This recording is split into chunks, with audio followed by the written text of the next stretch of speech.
programa a seguir contém cenas de violência que podem não ser adequadas a todos os telespectadores. Membros de seita. Eu estava lá, no lugar onde eles foram mortos. Seguidores. Alguns são levados a matar. Eu não me considerava um líder. Eu era mais um seguidor. E outros testemunham o pior do ser humano. Naquele dia, Johnstown era pura agonia. Todos sofrem as consequências da obediência cega. Quando você não consegue pensar fora do esquema, é escravidão. Existe uma escala para avaliar os recantos mais sombrios da mente humana. Dos assassinatos por impulso à violência alimentada pela loucura. Atos calculados de crueldade, tortura e brutalidade. A criminalística agora tem uma ferramenta para medir o índice da maldade. A purificação é a morte das pessoas perversas.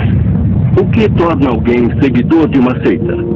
Será uma fraqueza ou qualquer um de nós está suscetível? Perder a habilidade de pensar por si mesmo pode levar a qualquer coisa. Humilhação, tortura ou até mesmo assassinato. Adolescentes de classe média se unem cegamente a Charles Manson numa série de matanças. Jim Jones leva quase 1000 seguidores a uma floresta utópica que se torna uma sepultura coletiva. Discípulos de um Mormon renegado executam uma família de 5 pessoas em nome de Deus.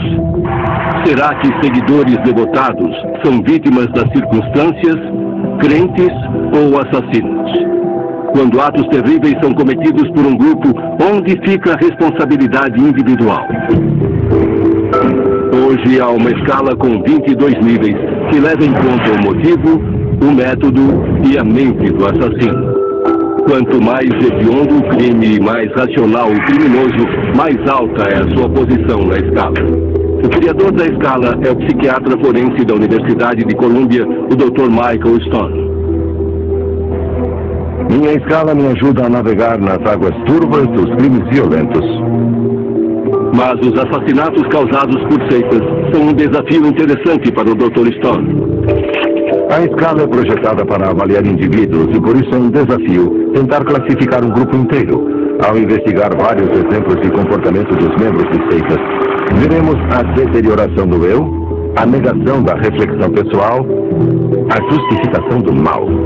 O que explicaria a devoção de Ron Luff a um violento líder de seita religiosa. 1989, Kirtland, Ohio. O versículo 5º diz que você deve levar à morte todos aqueles que o guiam a falsos deuses. Jeff Landgren lidera uma seita dissidente da Igreja Reorganizada de Jesus Cristo dos Santos dos Últimos Dias. Ele espera incitar uma revolta armada para criar o céu na terra, mas manipula seus seguidores, levando-os a cometer assassinatos. Ron Luff é o membro mais próximo de Landgren dentro do grupo. Como você interpreta essa purificação? A purificação é a morte das pessoas perversas. Em 1989, Luff segue as ordens de Landgren e ajuda a matar a tiros uma família de 5 pessoas. Tudo começou na noite passada, quando a polícia recebeu um comunicado informando onde poderia encontrar os cadáveres de uma família inteira. A polícia de Kirtland levou 2 dias para desenterrar os corpos de Dennis e Cheryl Avery e suas 3 filhas. Eles haviam passado mais de 9 meses enterrados numa vala e cobertos com lixo no celeiro de Landgren. Eu estava lá com todos eles, com exceção de Dennis. Eu estava no lugar onde eles foram mortos. O legista encontrou fita isolante prateada em volta das cabeças, mãos e pés das vítimas. É difícil imaginar como um religioso devotado como Luff poderia ser cúmplice de um assassinato em massa. Mas a doutrinação de uma seita é um processo lento e insidioso. Com o tempo, até os atos mais hediondos podem ser justificados pelo seguidor. No final da década de 80, cresce a reputação de Landgren como Mormon renegado, professor e profeta. sob sua liderança, os seguidores acreditam que irão testemunhar a segunda vinda de Cristo ao mundo. Dennis Avery e sua família são seduzidos pela promessa de uma vida sob o rígido código Mormon. Ron Luff é incitado a vender sua casa em Missouri e mudar-se com a família para se juntar ao culto. Os seguidores doam todo o seu dinheiro a Landgren. Deus eterno, obrigado por nos acolher. A seita opera como uma família. Todas as crianças chamam Landgren de pai. A jornada. Os encontros com o pregador acontecem todas as noites e duram até a madrugada. Divino. Landgren é o vidente, um profeta. Ele poderia conduzir os fiéis à terra prometida. O único obstáculo é o pecado. Amém. Amém. Landgren percebe a devoção de Luff. Ele parece disposto a tudo para conseguir aprovação. Luff é um mormon de quinta geração. A religião é o foco de sua criação. Ele chega a pensar em se tornar pastor. Mas percebe que sua religião tem pouco impacto na vida das pessoas e fica cada vez mais desencantado até conhecer Landgren. O status de Luff cresce dentro da seita. Landgren o aconselha em particular. Ele confia em Luff, acredita em sua lealdade. Resumindo, ele me disse que eu seria o porta-voz. E com isso, eu seria uma espécie de segundo no comando. Numa seita, a hierarquia desempenha um papel importantíssimo. A ascensão ao poder como braço direito de Landgren foi inebriante. Ela comprometeu a capacidade de julgamento moral de Luff. Eles descobrem que Dennis Avery se recusou a fazer algumas doações para o fundo coletivo da seita. Sua esposa Cheryl é voluntariosa e suas filhas são desobedientes. Para Landgren, são pecados passíveis de punição. Ele convida os Averys para jantar. Ele disse que queria que eles fossem levados para o celeiro, os adultos e as crianças. E fui eu quem os levou até lá. Luff e os demais homens da seita sabiam que os Averys seriam assassinados.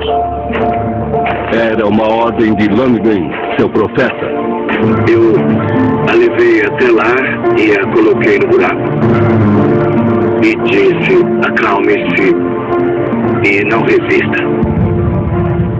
Como Ron Luff poderia justificar a execução de toda uma família? Por seu envolvimento no crime, Ron Luff passou os últimos 17 anos na prisão. O Dr. Stone vai à zona rural de Ohio para entender melhor a experiência de Ron dentro da seita, para saber como a lavagem cerebral pôde transformá-lo de religioso devotado em cúmplice de assassinato. Quando você não consegue pensar fora do esquema, é escravidão. Ele disse que queria que eles fossem levados para o celeiro, os adultos e as crianças, e fui eu quem os levou até lá. Ron Luff, um seguidor leal de uma seita mormon, leva uma família de 5 pessoas à morte. O Dr. Stone viaja até a zona rural de Ohio para investigar sua mente e descobrir como a lealdade pode levar ao assassinato. Landgren tinha poder sobre o grupo, inclusive sobre você, eu concluo. Como ele exercia esse poder? Bom, nós chegamos à conclusão, em grande parte por imposição dele, de que ele era o profeta escolhido. Quando ele escolheu você, enquanto estava sendo levado para o jardim para ser cúmplice nos assassinatos, no que você estava pensando? Eu me sentia obrigado, como alguém que tem que executar uma sentença. E um dos mitos sobre esse tipo de fixação é que ele destrói a vontade. Não é verdade. Ele só manipula a maneira como a vontade é usada. Deus não era o Pai amoroso. Ele não era Jesus na cruz. Deus havia se tornado aquela montanha terrível, aquele tipo de Deus colérico, que fazia exigências rígidas. Quando eu levei Trina para o celeiro, eu disse, agora vamos jogar um jogo. Alguém vendou seus olhos e sua boca. Quais eram seus pensamentos, se é que você se permitiu pensar, enquanto levava a família um por um para o celeiro? Se permitiu pensar? Bom, você disse se é que você se permitiu pensar isso. Essa é uma das coisas que as pessoas perguntam. Você não sabia que isso ia acontecer? Bom, é impossível determinar o que Deus vai exigir de você. A ideia de que você sabe o que tem pela frente se torna totalmente inexistente. Totalmente inexistente. Na verdade, especialmente nesses momentos considerados sagrados, como este supostamente era. Quando você faz isso, essa coisa terrível sob a autoridade divina, a última coisa que você quer fazer é pecar durante o processo. E para mim seria um pecado pensar que eu sabia o que ele faria quando todos estivessem lá dentro. Certo. Para você seria um pecado saber que ele atiraria neles? Por quê? Porque não era minha competência designar o destino deles. Mas se você sentisse que os assassinatos eram justos, então não seria pecado? Não, o pecado não consistia no fato deles morrerem ou não. O pecado estaria em minha mente, em saber o que aconteceria. Ele poderia ter dado a eles o perdão e não tê-los matado. Certamente após o primeiro tiro, você deve ter imaginado que os outros 4 teriam um destino semelhante. Por quê? Bom, porque seriam o mais provável nessa situação. Não, isso é pensar fora do esquema. Mas não muito longe dele. Olha, ele é imenso. Eu me lembro de quando estive em Lucasville, na penitenciária de segurança máxima. Eu estava conversando com os guardas. Ele perguntou como era sofrer uma lavagem cerebral. Eu disse que o confinamento era bem maior que na prisão. E é verdade. Quando você não consegue pensar fora do esquema, é escravidão. Você se lembra da primeira vez em que começou a duvidar de Jeff e da validade das suas crenças? Quando eu deixei o grupo, o que para mim foi um pecado imperdoável, não foi porque eu achei que ele estava errado. Eu levei algum tempo para perceber isso. Mas sim, porque eu não podia ir mais longe. Deus havia se tornado muito feio. Quando eu comecei a recuperar a minha consciência, eu passei a ver Dennis Avery. Eu entrava numa loja de departamentos, num posto de gasolina, e alguém que se parecia com Dennis passava por mim. Eu sentia o cheiro do celeiro. Eu me lembrava dos sons, eu me lembrava das câmeras. No dia 24 de outubro de 2006, o líder da seita, Jeff Lundgren, foi condenado à morte pelo assassinato de toda uma família. Van Luft, sua testemunha, cúmplice e companheiro leal, está cumprindo uma pena de 170 anos de prisão. É muito triste dizer que esse tipo de coisa pode acontecer quando pessoas são influenciadas pela força de um charlatão tão talentoso como Jeff Lundgren. Faz você pensar até que ponto alguém pode acabar sendo influenciado por algo assim. E quem de nós está imune a esse tipo de situação? O Dr. Stone avalia a responsabilidade de Jeff Lundgren e Van Luft. Este foi um caso de incongruência entre o homem e suas ações. As ações pedem uma posição alta na escala por causa do sangue frio com que a família foi levada à morte. Mas Luft não tem as características sociopatas que o colocariam no alto da escala. Sua devoção à criação mormon pode ter ajudado a torná-lo um membro leal da seita de Lundgren. Luft já era uma ovelha, ele só precisava de um pastor. Van Luft, por sua cumplicidade no assassinato dos Averys, fica na posição 9. Jeff Lundgren era claramente um psicopata, violento e cruel. Características irônicas para um líder religioso. Ele punia os seguidores por seus supostos pecados e os submetia a uma lavagem cerebral para que cometessem o maior de todos os pecados, tirar a vida de uma outra pessoa. Jeff Lundgren fica no topo da escala do Dr. Stone, o nível 22. A seguir, o que torna um seguidor suscetível? Será que a mente de todos nós corre o risco de ser manipulada por uma... Será que há um padrão para o seguidor de uma seita? São pessoas de personalidade vulnerável, suscetível à exploração de um líder forte? Ou será que qualquer um de nós pode cair sob o encanto de um manipulador carismático? Talvez Charles Manson seja a quintessência do líder de seita psicótico. Seus seguidores são adolescentes de classe média sem nenhuma animosidade forte. Eles têm sede de aprovação. E essa sede é tanta que eles podem ser manipulados, podem ser levados a matar. No colégio, Tex Watson é um astro do futebol americano com grande potencial. Sob as ordens de Manson, ele lidera 3 garotas aceitas numa orgia de matança. Manson não está presente. Eles matam e torturam sozinhos. Agosto de 1969, Los Angeles. 4 adolescentes membros da seita de Manson cometem 2 crimes devastadores. Há corpos mutilados. Uma pessoa é esfaqueada 51 vezes. Eles deixam mensagens inscritas na pele das vítimas e usam seu sangue para escrever nas paredes. Manson dá a faca a Tex, que segue suas ordens. Sim, eu era um homem no crime, mas na época eu não me considerava um líder, eu me considerava mais um seguidor. Tex Watson poderia não ter cometido os assassinatos sem a coerção de Manson, mas o próprio Manson nunca matou ninguém. Watson liderou a matança de 7 pessoas inocentes. O Dr. Stone examina a responsabilidade tanto de Manson quanto de Watson. Assim como Ron Luff, Watson é uma vítima das circunstâncias. Cego e incitado a participar dos assassinatos por um líder controlador. Sem a influência de Manson, não haveria crime. Por sua habilidade em levar as pessoas a matarem seu nome e por instigar vários assassinatos, eu coloco Manson no nível 15 da minha escala. Mas não foi ele quem cometeu os crimes. As vítimas morreram pelas mãos de Tex Watson. Portanto, também coloco Watson no nível 15. Ambos são psicopatas e responsáveis por matar várias pessoas na mesma ocasião.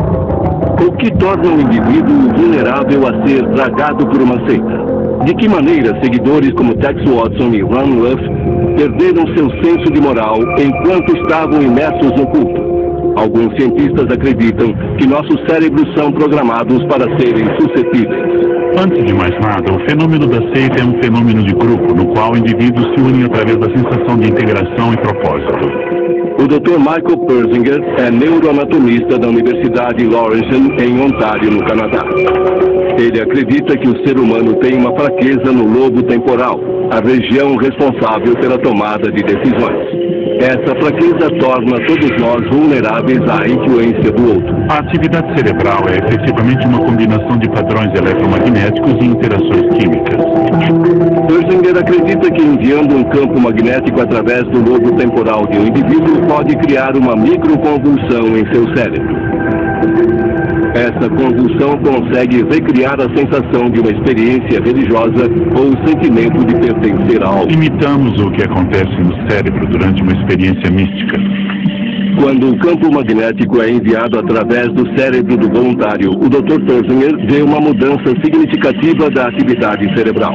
O indivíduo pode experimentar o que é conhecido como estado alterado de consciência. Quando excessivamente estimulado, o indivíduo se sente transformado, ele se sente uma nova pessoa, como se houvesse nascido novamente. Ele pode experimentar a sensação de coesão social, de pertencer a um novo grupo, de ter uma nova identidade. Os resultados do estudo sugerem que a convicção de grupo e a sensação de integração são causados pela superestimulação do lobo temporal. A devoção a uma seita pode ser um sintoma de microconvulsões no cérebro. E que talvez pessoas com o lobo temporal demasiado ativo sejam mais vulneráveis à manipulação. Mas como um líder de seita consegue capitalizar a euforia da sensação de integração? Como você convence uma pessoa racional a deixar de lado seus valores morais? O Dr. Persinger continua a pesquisa sobre as seitas, examinando como o discurso de um líder religioso pode influenciar os pensamentos do outro. Ele sugere que há outra falha no cérebro humano que também pode nos tornar suscetíveis: a confiança. Persinger diz que no primeiro momento em que ouvimos uma declaração, nosso cérebro a aceita como verdadeira. E é só no momento seguinte que o cérebro revê o que foi dito e escolhe se aquilo é verdade ou mentira. Isso é chamado de processo de refutação. Quando você procura a verdade ou a mentira, você primeiro aceita tudo como verdade e depois refuta. Se algo interfere nesse processo de refutação, é mais provável que você aceite uma premissa falsa como verdadeira. Será possível fazer alguém aceitar como verdade algo que sabe ser falso? Planzinger acredita que sim. Ele coloca nos voluntários um capacete que emite um campo magnético para o cérebro. O indivíduo tem que dizer se algumas questões simples são falsas ou verdadeiras. Apesar de saberem as respostas corretas, o campo magnético interrompe a atividade normal do raciocínio, atrapalhando o processo de refutação. Os resultados são perturbadores. Nós descobrimos que quando você aplica campos magnéticos fracos, certas frequências fazem com que as pessoas aceitem uma mentira como verdade, especialmente se o campo é aplicado durante o processo de refutação. Será que o líder de um culto consegue criar o mesmo tipo de confusão cerebral com um discurso carismático? Será que a performance de alguém como Charles Manson consegue interromper a capacidade de distinguir o falso do verdadeiro? Quão vulnerável é o livre-arbítrio? Sinceridade e honestidade sempre funcionam. Eu disse sincero e honestamente, nunca tentei fazer isso. Iniciar uma argumentação, uma declaração e produzir uma grande perturbação, algo totalmente fora do contexto para que a pessoa não tenha como refutar. E é provável que a pessoa aceite aquela mentira como verdade. E pelo que entendo das descrições de Manson, isso é característico no seu perfil em particular. A seguir, o Dr. Stone conversa com uma das raras testemunhas do massacre de Johnstown para entender melhor a mentalidade de grupo. Naquele dia, Johnstown era pura agonia.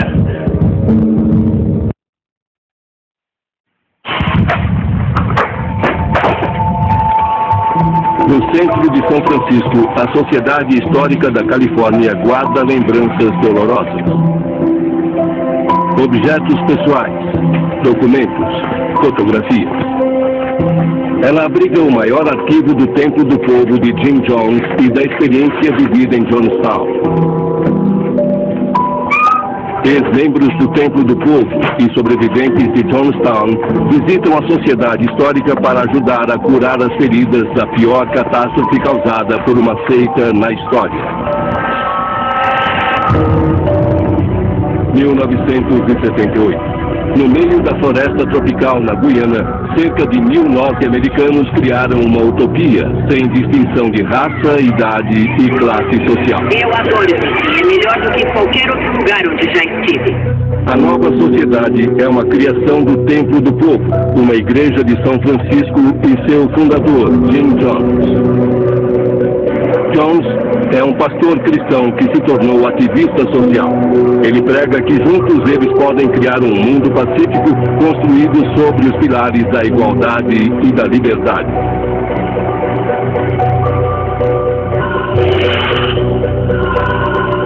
No dia 18 de novembro de 1978, mais de 900 membros do Templo do Povo sucumbiram ao envenenamento por cianureto, o que se tornou um trágico suicídio em massa. O que levou aquelas pessoas cheias de esperança à morte? Por que quase 1000 pessoas seguiram Jim Jones ao túmulo? E será que elas desistiram da vida por vontade própria? O episódio de Johnstown é lembrado como o dia de uma tragédia impensável. É o exemplo máximo de até onde a mente pode ser manipulada por uma seita. Mas o que se apoderou da mente dos membros de Johnstown? O que Johnstown nos conta sobre como a mentalidade dos membros de seitas funciona e por que eles desejavam seguir a voz de Jim Jones. Mais de 900 pessoas morreram em Johnstown. Tim Carter é um dos 9 sobreviventes e uma rara testemunha ocular da suscetibilidade da mentalidade de seita. Mais de 30 anos depois, a tragédia continua a assombrá-lo. O Dr. Stone vai a São Francisco para se encontrar com Tim Carter e obter uma visão da experiência de seita.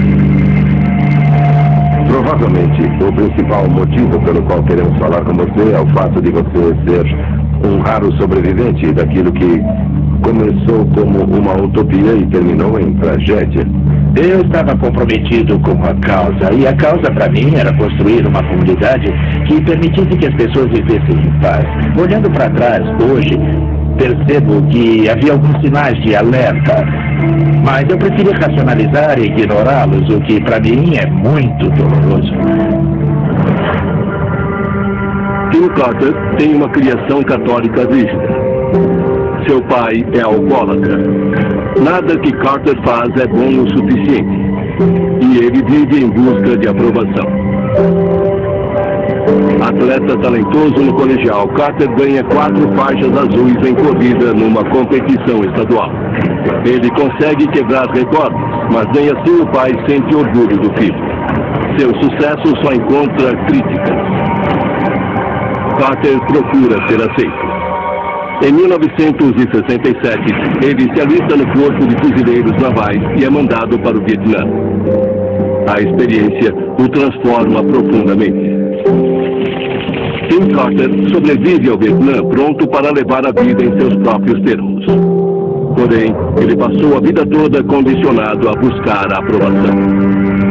Eu havia decidido 2 coisas no Vietnã. Primeiro, que eu queria fazer parte da solução e não do problema. E segundo, que eu queria ser uma das pessoas que tentavam construir um mundo melhor. Você estava procurando por alguma coisa que se encaixasse no quebra-cabeça. E o Templo do Povo era essa peça, não era? Eu senti, literalmente, que eu estava em casa, assim. São Francisco, 1973. O Templo do Povo é liderado por seu carismático fundador, Jim Jones. Por que vocês continuam brincando com aquele que os homens chamam de Deus e nós de socialismo personificado? Eu sou um libertador, um salvador! Jim Jones leva seu grupo simples de frequentadores da igreja a um empreendimento socialista onde pessoas de todas as idades, raças e classes sociais vivem juntas. Em 1973, Tim Carter vai a seu primeiro encontro com o Templo do Povo.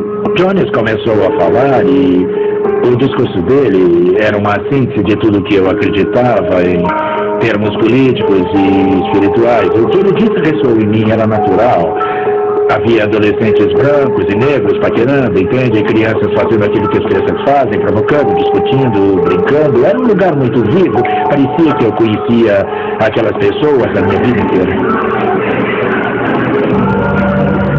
Vocês me apoiam e têm que se levantar!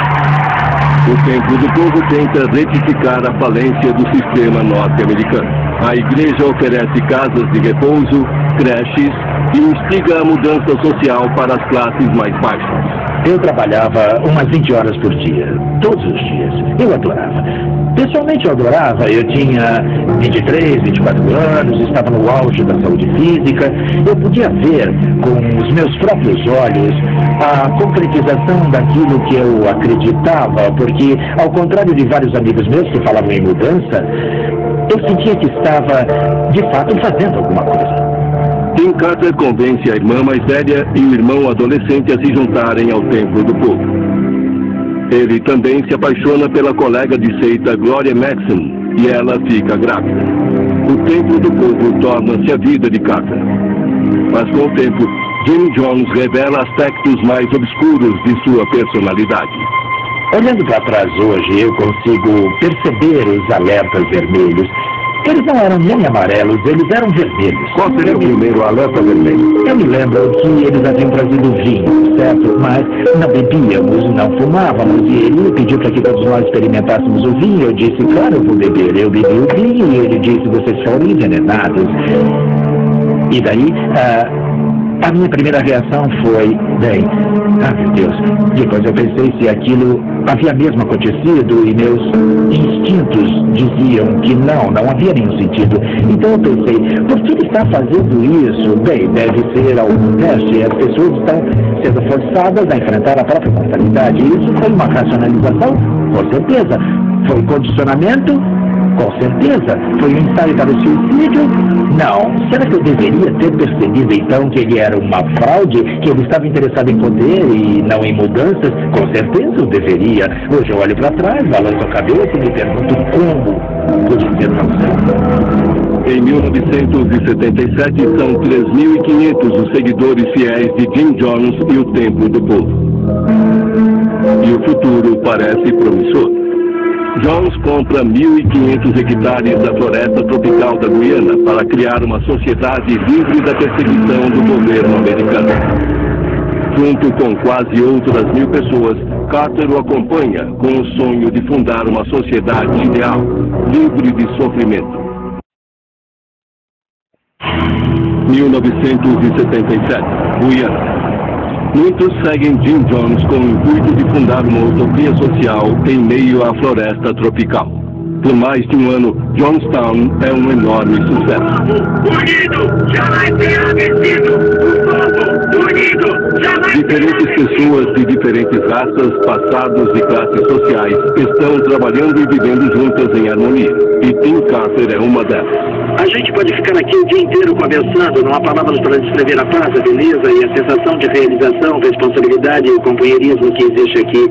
É mesmo fantástico. A esposa de Carter, Gloria, dá à luz seu filho Malcolm em Jonestown. Mas as coisas começam a mudar. Tudo mudou. O comportamento de Jones mudou. Ele ficou mais obscuro, muito mais emocional. Jones também está lutando.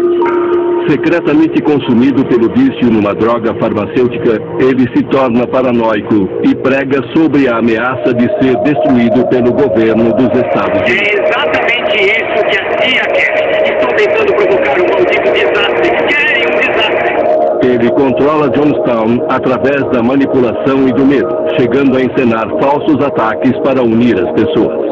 Dispararam contra a comunidade, nós fomos atacados mesmo. Para criar uma certa atmosfera. Exatamente, mas nunca me ocorreu que o líder poderia ter enviado alguém para a selva para disparar em nós.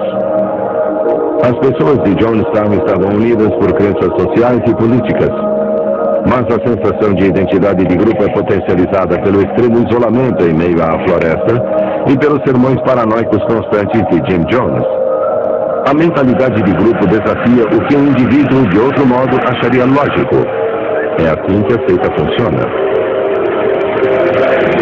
Vamos distribuir algumas coisinhas que foram pedidas. Nós chegamos... Nos Estados Unidos, as famílias não acreditam que Jonestown é uma utopia idílica, mas uma seita onde Jim Jones mantém seus entes queridos em cativeiro. O congressista Leo Ryan, acompanhado por assessores e jornalistas, visita Jonestown para investigar as denúncias. Jones vê o congressista como a concretização de suas fantasias paranoicas. Durante a visita, Ryan descobre que vários membros se sentem presos em Jonestown e desejam partir. Vários dissidentes vão com o congressista e sua equipe em direção à pista de pouso na floresta. Jones manda um pistoleiro segui-los. Tiros são disparados.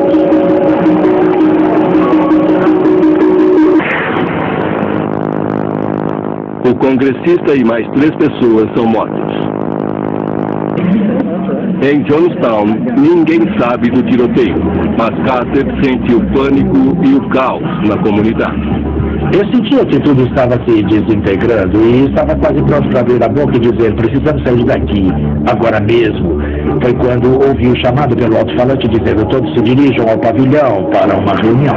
Toda a população de Jonestown se reúne no pavilhão para ouvir o que Jones havia planejado. Nos bastidores, Carter ouve por acaso Jones e um membro de seu círculo mais próximo discutindo o uso de veneno. Ele perguntou a ela: vai ser rápido? Ela respondeu que sim. Até hoje me pergunto como ele sabia se os efeitos seriam rápidos ou não. Até hoje. Ele disse: veja se você consegue deixar o sabor menos amargo. Eu pensei: ah, meu Deus, será que ele vai fazer isso mesmo? Uma parte de mim dizia: não, isso não pode estar acontecendo, não é real, isso não faz nenhum sentido, isso não bate. Você não sai matando todo mundo porque algumas pessoas querem deixar a comunidade. Eu já estava em choque, mas continuaram acontecendo coisas que me deixaram ainda mais chocado ou entorpecido, alienado. E enquanto essa conversa acontecia, o pavilhão se encheu de gente e havia seguranças armados cercando todo o pavilhão.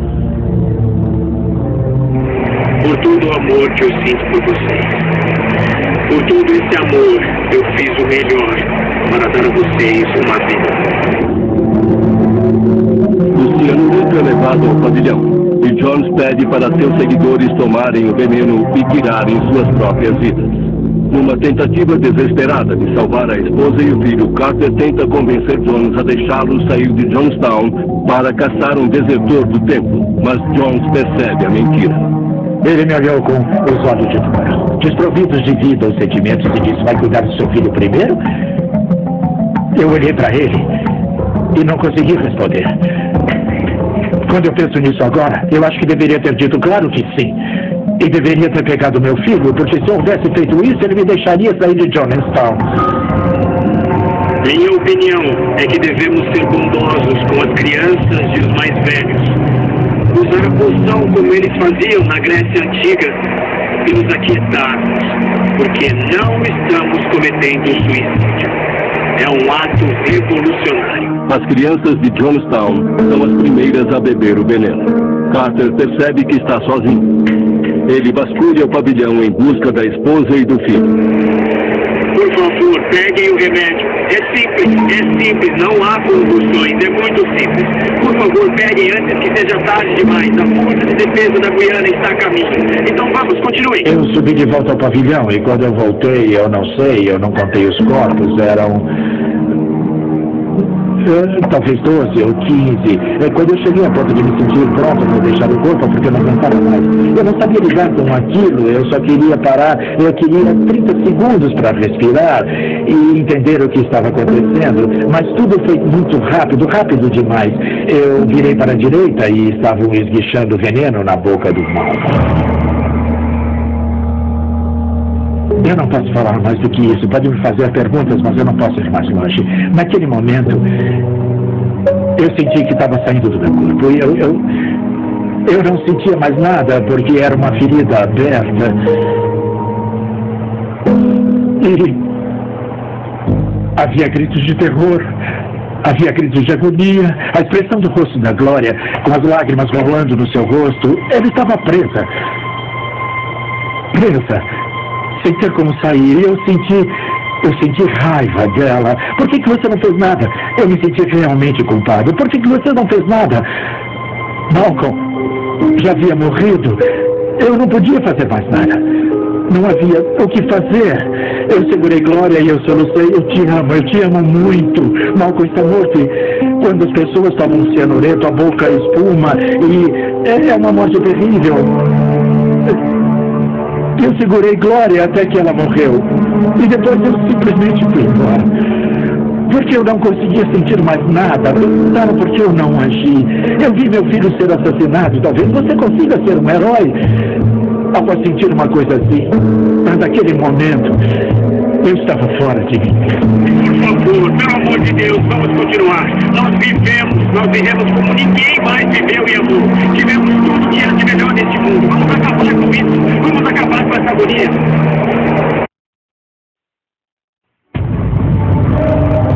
No dia 18 de novembro de 1978, a visão utópica e o progresso social desabaram em questão de horas.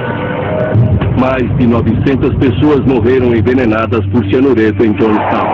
Eu vi mais ainda meus filhos nos braços, pessoas chorando, e eu vi minha esposa segurando meu filho morto. Tim Carter é uma das 4 pessoas que testemunharam o massacre de Jonestown. Ele perdeu a irmã, a esposa e o filho. Eu só sei que Jonestown naquele dia era pura agonia. E o que quer que tenha acontecido ali não foi uma saudação a Jim Jones, porque todo mundo queria morrer.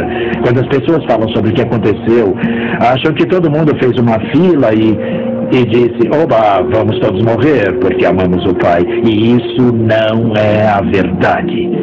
Carter foi levado a Jonestown para identificar os corpos 2 dias após o massacre.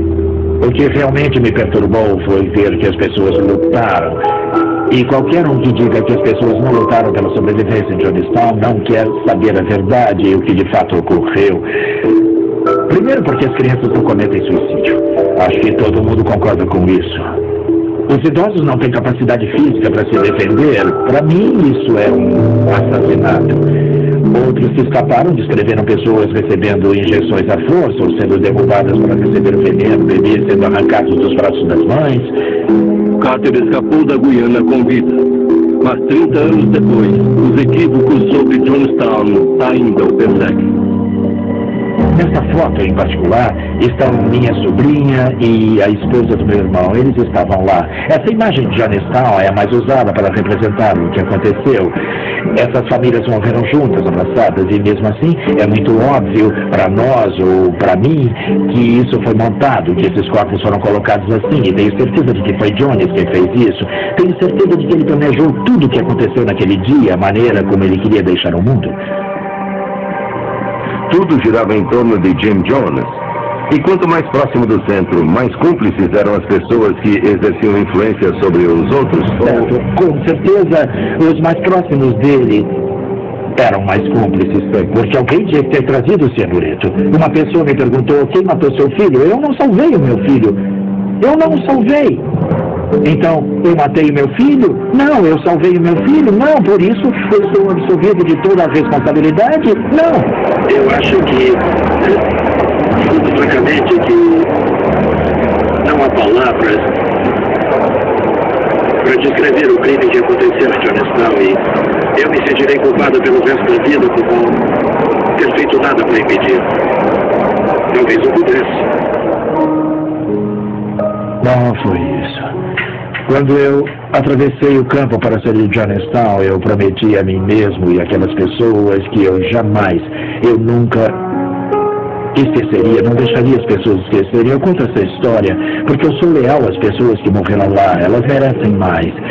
Independente de qualquer falha que tivéssemos como grupo ou como pessoas, elas merecem mais do que receberam, porque o que aconteceu ali não foi um suicídio em massa. Foi um assassinato em massa. As acusações de assassinato de Carter em Jonestown afetam muito a maneira como classifico o crime na minha escala. Antes, eu havia colocado Jim Jones no nível 12 por manipular quase 1000 pessoas a cometerem suicídio. Mas após as novas informações de Tim Carter de que Jones e seus cúmplices mataram sistematicamente centenas de pessoas, inclusive o congressista dos Estados Unidos, eu preciso reavaliar os crimes com esta informação em mente. É por esse motivo que o Dr. Stone coloca os membros de Jonestown que cometeram assassinato no nível 15, que é o grau dos que cometem assassinatos múltiplos a sangue frio. Mas ele coloca Jim Jones muito mais acima. Pelo planejamento e execução de mais de 900 pessoas inocentes, Jim Jones está no topo da escala do Dr. Stone, o nível 22. Os seguidores de seitas cumprem as ordens de líderes carismáticos com uma lealdade incondicional. Será que essas pessoas perdem a capacidade de pensar sozinhas? Comparando as características de personalidade do seguidor e a gravidade do crime, o Dr. Stone consegue avaliar seu grau no índice da maldade. Examinar a mentalidade de grupo ajuda a descobrir muito sobre o indivíduo. Como pode alguém remodelar o senso de moral, responsabilidade e fraqueza daquele que está imerso numa seita? Esse é um alerta para todos nós. Temos de conhecer nossa vulnerabilidade e saber até